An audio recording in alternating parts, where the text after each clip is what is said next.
میرے پیارے بھائیوں جو حضرات کھڑے ہیں وہ بیٹھ جائیں.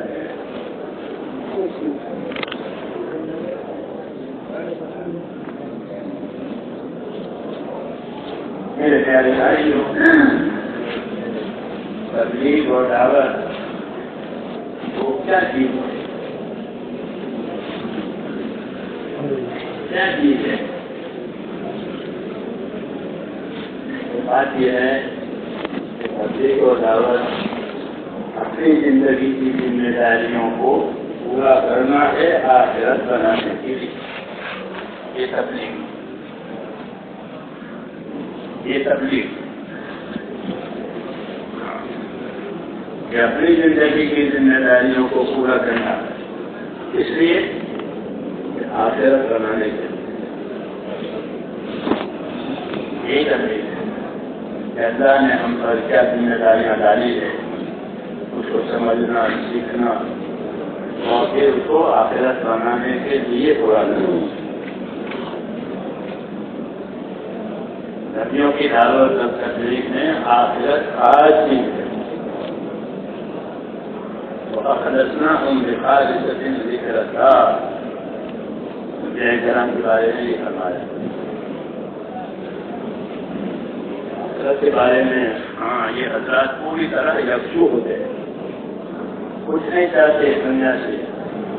فرمایا میرے بھی ساتھ سوچ ہے کہ کوئی مسافر جنگل میں سفر کر رہا ہے، راہگیر ہے، وہ کسی طرح کے سائے دینے سے تھوڑی دیر بیٹھ جائے، سستا لے اور پھر اپنا راستہ لے. ایسا ہمارا دنیا کا قیام نہیں کرنا ہے. میں نے یہ عرض کیا اللہ سے کہ بھائی تبلیغ دعوت کیا چیز ہے کہ اپنی زندگی کی ذمہ داریوں کو پورا کرنا ہے آخرت بنانے کے لیے. کیونکہ ہر آدمی وہ آخرت کا مسافر ہے. جیتا کا مسافر جیتا کی طرف جائے گا، کمرے کا مسافر کمرے کی طرف جائے گا. کیونکہ وہ مسافر ہے ورنہ وہ کٹتا ہوا ہے.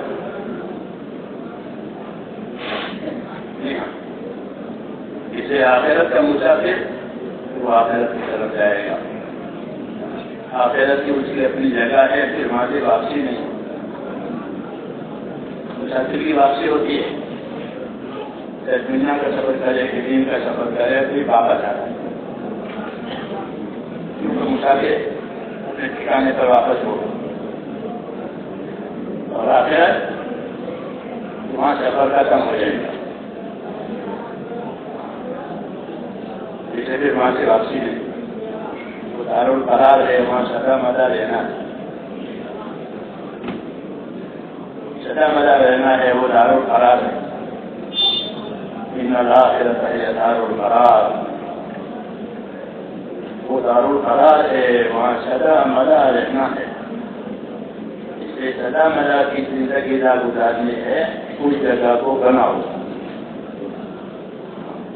حضور صلی اللہ علیہ وسلم اپنی دعا میں یہ مانگتے تھے اللہم اصلح لی دینی الذی هو عصمت امری واصلح لی دنیای التي فيها معاشی واصلح لی آخرتی التي فيها معاشی واجعل الحیاة زیادة لی فی کل خیر واجعل الموت راحة لی من کل شر. اے اللہ میری دنیا سنوار دے، میری دنیا سنوار دے. کیوں کہ اس میں میری معاش اور میرا گزران ہے. ہر آدمی گزر رہا ہے تو صحیح سلامت گزر جا رہا ہے کہ یہاں میرا معاش ہے، میرا گزارا ہے. پہلے تو میرا دین سنوار دے کہ میرے دین پر میرا سارا دار و مدار ہے. یہاں کامیابی کا دار و مدار دین پر ہے. عصمت و عمری کہ میری کامیابی، میری حفاظت، یہ سب کا دار و مدار میرے دین پر ہے.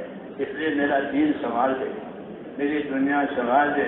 کہ اس میں میرا گزران ہے، اور آخرت میری سماج ہے کہ وہ میرا ٹھکانا ہے۔ یہ دعا مانگی ہے، دعا اس لیے مانگی ہے کہ ہم کو دعا سکھانی ہے۔ آپ صلی اللہ علیہ وسلم نے ہم کو دعائیں سکھائی ہے کہ اللہ سے کیا مانگو گے، چھوٹے بچے کی طرح نہیں ایک ٹافی مانگ لی ہو گیا کام۔ بچے ہوتے ہیں تو ٹافی دے دی، نہیں، کیا مانگنا ہے وہ بھی سکھایا، کیا کرنا ہے وہ بھی سکھایا۔ معلم الناس الخیر،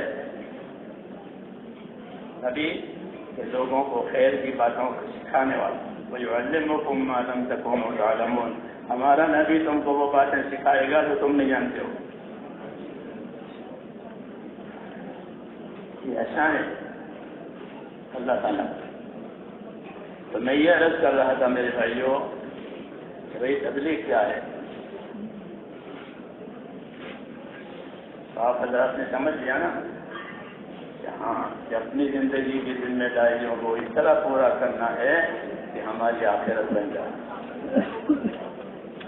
کہ آخرت اصل ہے۔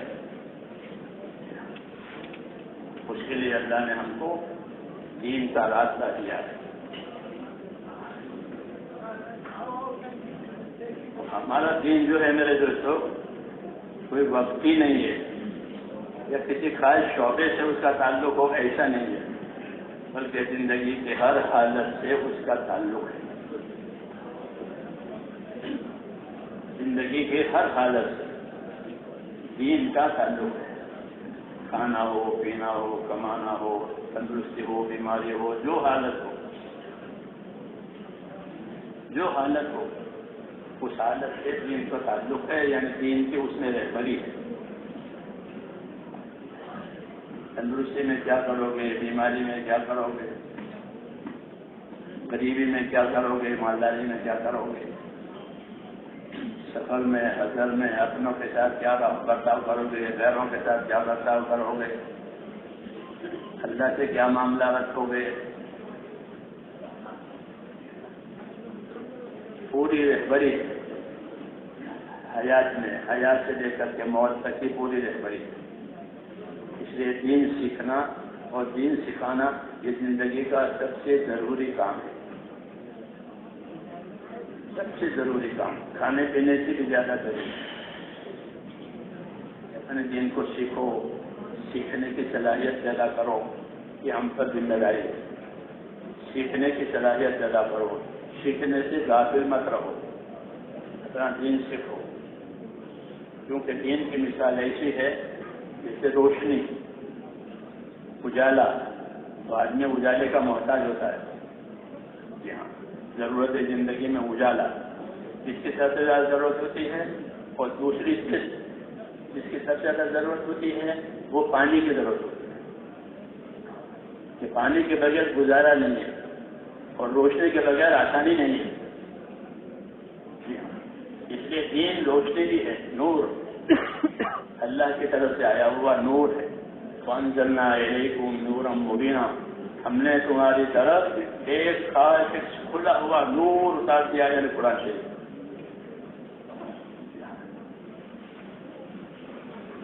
قرآن شریف نور ہے،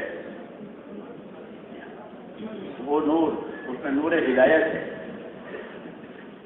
ایک نور ضرورت ہوتا ہے، وہ چاند میں، سورج میں اور دوسری چیزوں میں وہ نور ہے، وہ ضرورت کا نور ہے، تو اس میں آپ کی ضرورتیں پوری ہوگی روشنی میں۔ ایک نور ہدایت ہے، ہاں، وہ نور دل کو چاہیے، یہ روشنی آنکھوں کو چاہیے، کیونکہ یہ روشنی ہوگی تو آنکھیں کام نہیں کرے گی اندھیرے میں۔ ایسے ہی دلوں کے لیے روشنی ہے، وہ نور ہدایت جو رسول صلی اللہ علیہ وسلم کو دیا گیا ہے۔ وَأَنزَلْنَا إِلَيْكُمْ نُورًا مُبِينًا قَدْ جَاءَ إِلَيْكُمْ وَأَنزَلْنَا إِلَيْكُمْ نُورًا مُبِينًا، اور رسول صلی اللہ علیہ وسلم کو بھی اللہ تبارک و تعالیٰ نے نور دے کر بھیجا ہے، یعنی آپ کے طریقے، آپ کی سنتیں، آپ کی طرف سے جو ہدایتیں ملی ہیں وہ بھی نور ہے۔ سنت کا نور سب سے زیادہ ہے، سنت کا نور، اس لیے عادات میں عبادات میں ہمیں سنت طریقے سکھائے گئے ہیں. عادات میں بھی سنت طریقے کہ سیدھے ہاتھ سے اچھے کام کرو، ویسے کام دوسرے ہاتھ سے کرو. کسی کا عائشہ صدیقہ فرماتی تھی حضور صلی اللہ علیہ وسلم اپنا یہ دایاں ہاتھ اچھے کاموں میں استعمال ہوتا تھا، کسی کو دینا لینا. اور دوسرا کام ہے جوتی پکڑنا ہے، جوتی لینے ہاتھ، جوتی کون سے ہاتھ سے پکڑانی کہ الٹے ہاتھ سے. جو ایسی چیزیں ہیں اس کے لیے کہ اس کے لیے بایا، جو اچھی اچھی چیزیں ہیں اس کے لیے سیدھا. یہ سنت طریقے آداب سے لے کر کے فرائض تک سب سنت طریقے سکھائے. کیوں کہ اس سے زندگی میں نورانیت آتی ہے. سب زیادہ نورانیت کے قسم سے سنتوں کی پیروی. اس لیے حضور صلی اللہ علیہ وسلم کو اللہ تعالیٰ نے بھیجا ہے دو بڑی نعمتوں کے ساتھ. دو بڑی نعمتوں کے ساتھ بھیجا ہے، ایک ایمان ایک علم. ایک ایمان اور ایک علم. ایمان لا الہ الا اللہ محمد رسول اللہ، یہ ایمان کا کلمہ ہے، کلمہ طیبہ ہے. اللہ سے تعلق کا کلمہ ہے، اللہ پر یقین، اللہ کی قدرت پر یقین، اس کے خزانوں کا یقین اس کلمے میں. اور یہ کہ نفع کا، نقصان کا، عزت کا، ذلت کا جتنے حالات ہیں ان تمام حالات کا مالک اللہ ہے. وہ تمام حالات اللہ کی طرف سے آئیں گے، اللہ کی طرف سے اٹھا لیے جائیں گے. جیسے موسموں کو اللہ لاتے ہیں، دن چھوٹے ہو گئے، آج کل رات بڑی ہو گئی، یہ حالت، اور اس کو اٹھا لیں گے، یہ دن بڑے ہو جائیں گے اور راتیں چھوٹی ہو جائیں گی. ایسے ہی جو انسانیت بچتی ہے ان کے حالات کبھی تنگ ہو جائیں گے، کبھی کھل جائیں گے. رات بہت لمبی ہے، آرام کرو، بہت لمبی. اس لیے کہا یہ لمبی لمبی راتیں ہیں، چھوٹے چھوٹے دن ہیں، کہ اس کو غنیمت باردہ بتایا. یہ غنیمت باردہ ہے، ٹھنڈی غنیمت.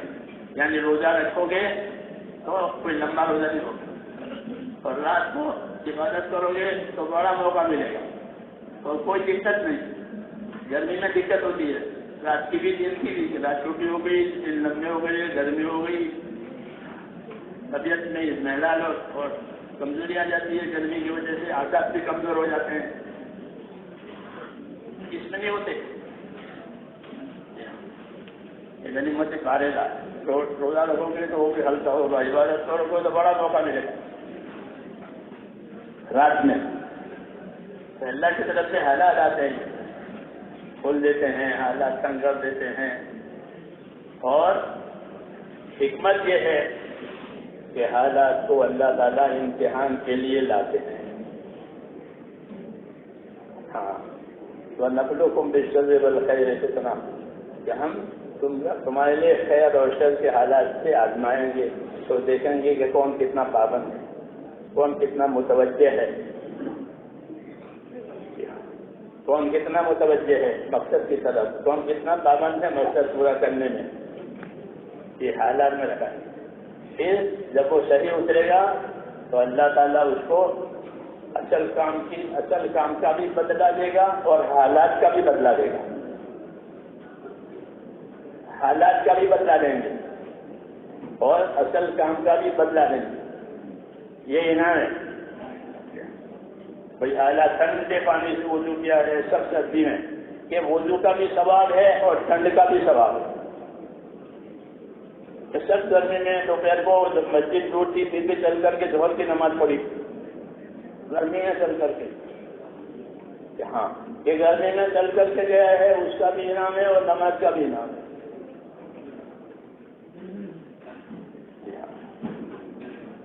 حالات کا بھی انعام، عمل کا بھی انعام. اس لیے ایمان والوں کے لیے حالات اللہ کی طرف سے رحمت ہے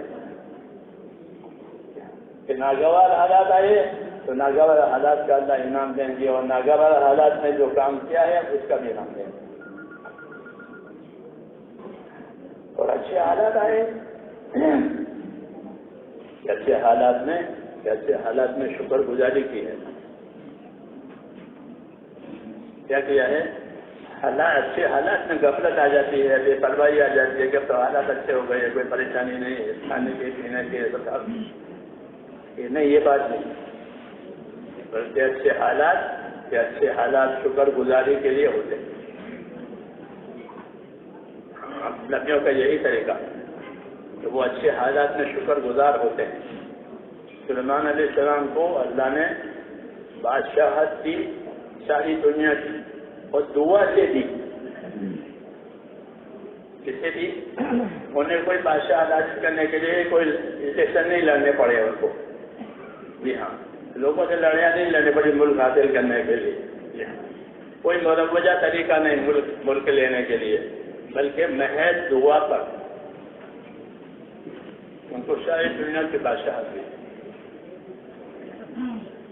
پرندوں پر ان کی بادشاہت ہے، جناتوں پر ان کی بادشاہت ہے، ہواؤں پر ان کی بادشاہت ہے۔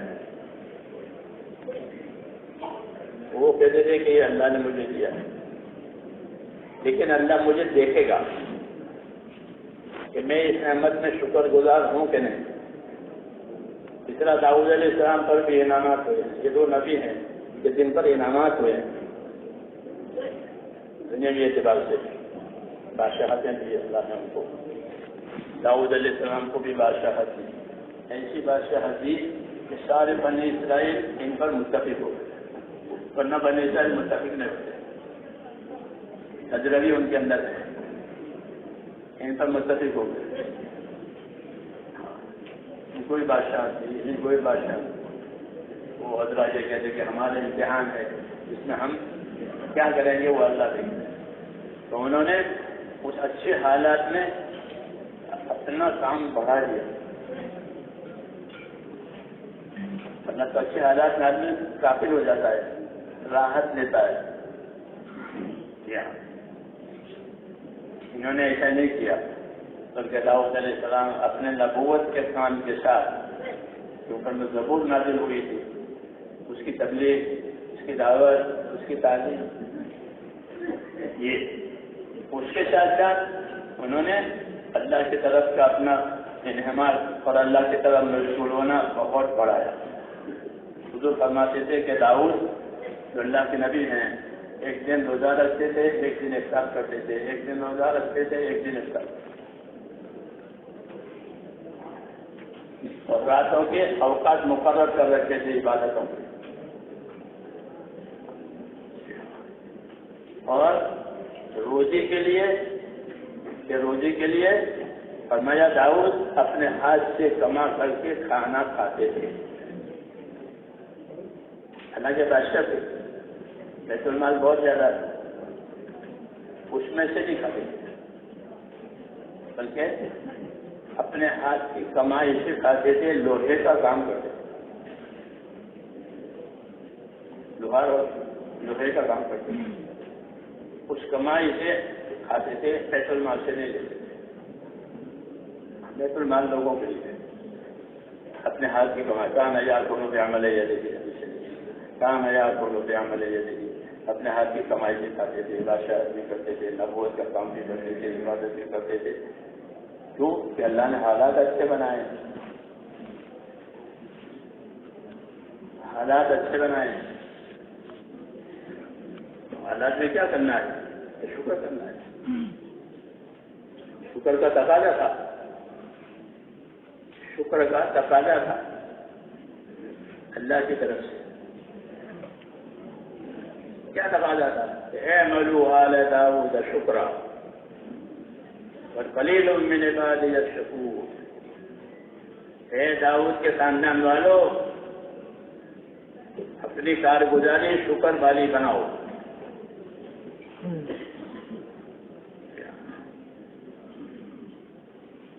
کیا کرو کہ اپنی کارگزاری شکر والی بناؤ۔ اعملوا آل داؤد شکرا۔ کیوں؟ یہ تو حکم دیا اور ایک شکایت کی. شکایت کیا کی کہ وَقَلِيلٌ مِّنْ عِبَادِيَ الشَّكُورُ، میرے بندوں میں شکر گزار تھوڑے ہی. سرکاری رپورٹ، اس سے زیادہ رپورٹ کیا ہوگی کہ اللہ کو کہہ رہا ہے کہ میرے بندوں میں شکر گزار تھوڑے. یہ آگاہ کیا ہے اللہ نے یہ چیزیں اتار کے کہ بھائی اچھے حالات میں شکر گزار بنے. میرے شکر گزار بندے تھوڑے ہی ہیں. جی ہاں، یہ بڑی دعوت ہے، بڑی تنبیہ ہے. میرے شکر گزار بندے تھوڑے.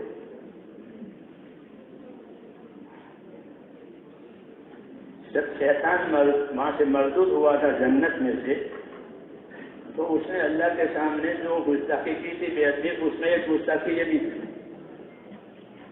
کہ میں آدم کی اولاد کو ایسا بہکاؤں گا کہ وہ تیرے شکر گزار بندے تھوڑے رہ جائیں گے. قلیلاً لا تجد، کہ شکر والے آپ تھوڑے ہی پائیں.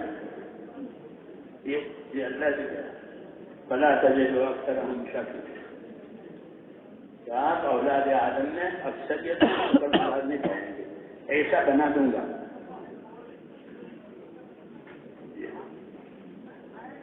ناشکر بننا، حالات کی وجہ سے غافل ہو جانا، جب تو اچھے حالات ہو گئے، یہ ہمارا طریقہ نہیں ہے. بلکہ ہم کو اللہ اگر اچھے حالات دیں تو کیا کرنا چاہیے کہ اس کے کام کو زیادہ کرنا چاہیے. کہ اب تو میرے حالات اچھے ہو گئے، اب تو میرا اللہ مجھے نعمتوں سے آزمائے گا. ابھی مصیبتوں سے آزماتا ہے، اب نعمتوں سے آزمائے گا. تو نعمتوں کی آزمائش میں جمنے والے تھوڑے ہوتے ہیں. ان کے سامنے نعمت ہے، کیسے بچے گا. اس لیے محنت اور مجاہدہ کروایا جاتا ہے. کیا کروایا جاتا ہے؟ تاکہ نعمتوں کی محبت غالب نہ آئے حکموں کی اطاعت کر. تو نعمتوں کی محبت غالب آ گئی تو وہ نعمتوں سے اپنی خواہشیں پوری کرے گا اور حکم میں کوتاہی کرے گا. اس لیے محنت مجاہدہ کرایا جاتا ہے تاکہ وہ اپنی خواہشوں میں اعتدال پیدا کرے. حیات الصحابہ میں مستقل ایک باب لکھا ہے حضرت رحمۃ اللہ علیہ نے کہ صحابہ کرام کا اپنی خواہشوں میں سے نکل جانا. خواہشوں میں گرفتار ہو جاتا ہے آدمی، خواہشوں میں پھنس جاتا ہے. وہ حضرات اپنی محنتوں سے اس میں سے نکل گئے. اب خواہشوں کا کوئی بند ان پر نہیں ہے، وہ اپنے خواہشوں کے مقابلے میں حکموں پر آ گئے. مولانا الیاس رحمۃ اللہ علیہ ترغیب دیتے تھے نکلنے کی. اس میں یہ ارشاد فرماتے تھے کہ اللہ کے راستے میں ایسے پھرو ایسے پھرو ایسے پھرو کہ کوئی چیز معلومات اور مرغوبات میں سے تمہیں اپنی طرف نہ کھینچے. اپنی پسندیدہ چیزوں میں سے کوئی چیز تمہیں اپنی طرف نہ کھینچے. ایسی بنو. آئے گی اللہ کی طرف سے اچھی چیزیں آئے گی، من پسند چیزیں نہیں آئے گی تو دیں گے اللہ تعالیٰ، مگر وہ چیزیں تمہیں کھینچے نہیں اپنی طرف، بلکہ تمہیں اپنا دین کھینچے. ایسے بن. نعمتوں کو اللہ نے حرام نہیں کیا ہے، بلکہ نعمتیں ہمارے لیے، نعمتیں ہمارے، لیکن اس میں اللہ کے حکموں کی رعایت کے ساتھ کرنے کے لیے اپنی تربیت کرنی پڑتی ہے. کیا کرنی پڑتی ہے؟ کہ اپنی تربیت کرو، اللہ کے راستے میں ایسی محنت کرو کہ نعمتوں کا غلبہ کم ہو جائے، حکم کا غلبہ زیادہ ہو جائے. جیسے روزہ دار ہوتا ہے، وہ نعمتیں نہیں کھاتا روزے میں، وہ صبر کرتا ہے. اس کا صبر جو ہے وہ نعمتوں کے مقابلے میں ہے، خواہشوں کے مقابلے میں جو صبر ہے وہ روزے میں ہے. اسے اللہ نے فرمایا کہ روزہ میرے لیے ہے اور میں اس کا بدلہ دوں گا. تو وہ نعمتوں کے مقابلے میں صبر کر رہا ہے. کھانا پینا جتنے بھی زمانہ ہے سب جب تک کہ افطار نہ ہو جائے. یہ تربیت کی بات ہے اللہ کی طرف سے. کیوں کہ اس طرح ہونے سے دین آسان ہو جاتا ہے. دین آسان کیا کوئی چیز کھینچ نہیں رہی ہے. جی ہاں, نہیں تو پھر آدمی کا استقامت اور آدمی کی پابندی جو ہے وہ ٹوٹ جاتی ہے.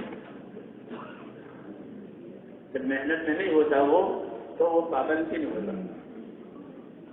ہاں, فرائض غائب ہو جاتے ہیں, حرام میں پڑ جاتا ہے. کیوں کہ پابندی کی طاقت نہیں ہے. حرام کے مقابلے میں صبر کرنا پڑتا, وہ صبر نہیں ہے تو حرام میں پڑ جاتا ہے. فرض ادا کرنے کے لیے طاقت چاہیے, وہ طاقت نہیں ہے تو فرض میں کوتاہی ہو جاتے ہیں, نماز قضا ہو گئی. اللہ پاک نے اس محنت میں یہ اثر رکھا ہے کہ جب یہ محنت صحیح ہوتی ہے تو اتنا تو ضرور ہوتا ہے کہ وہ فرائض کا پابند ہو جاتا ہے. اس کا فرائض کا پابند ہو جاتا ہے. نمازی بڑھ گئے محنت سے, ساری دنیا میں حاجی بڑھ گئے, صدقہ خیرات کرنے والے بڑھ گئے, فرائض آئے بڑا انعام. حرام سے بچنے والے پیدا ہو گئے. اپنی اپنی سمجھ صلاحیت کی وجہ سے کہ یہ چیز میری زندگی میں حرام ہے تو نکال دیا. اور یہ بڑی بات اس وجہ سے ہے کہ کوئی آدمی اللہ تعالیٰ کا مقرب بندہ بن نہیں سکتا جب تک کہ اللہ کے فرائض کو اچھی طرح ادا نہ کرے. فرائض کو چھوڑے بغیر کوئی اللہ کے قریب نہیں ہو سکتا. سب سے زیادہ اللہ کی رحمتوں سے اور قبولیت سے قریب ہونے میں اللہ کے فرائض کو بڑا دخل ہے. جتنے اللہ کے فرائض ہیں اگر اس کو برابر ادا کرا وہ اللہ کا مقرب بن جائے گا. ایک بات تو یہ ہوئی کہ فرائض کے ادا کیے بغیر کوئی آدمی اللہ کا مقرب نہیں ہو سکتا. حدیثوں میں. دوسرا, حرام سے بچنا. یہ حرام سے بچنا یہ بڑی طاقت چاہتا ہے. اس کی ایمان کی خدا کے خوف کے بغیر حرام سے بچنا آسان نہیں. اللہ کا خوف ایسی چیز ہے کہ جو اس کو حرام سے بچاتا ہے. جب اللہ کے راستے میں پھریں گے, وعدہ وہی سنیں گے, محنت کے ساتھ سنیں گے, محنت کے ساتھ سنائیں گے تو قدرتی طور پر یہ طاقت پیدا ہوتی ہے کہ حرام سے بچنے کی استطاعت پیدا ہوتی ہے. کہ میں حرام کاروبار تھا, پھر کیا ہوا, پھر میں جماعت میں گیا, پھر چھوڑ دیا, اور حلال کاروبار ہے وغیرہ وغیرہ. اس کی ایسے حالت میں نہیں کہ آپ کو امت میں گھر میں سے حرام نکال دیا, زندگی میں سے حرام نکال دیا.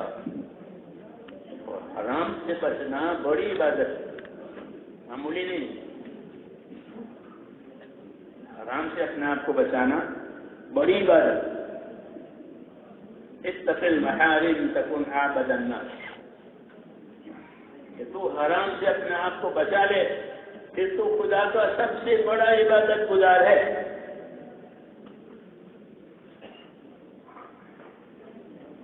مختلف لائنوں کے حرام ہوتے ہیں, خالی شراب شوگر نہیں بلکہ مختلف لائن.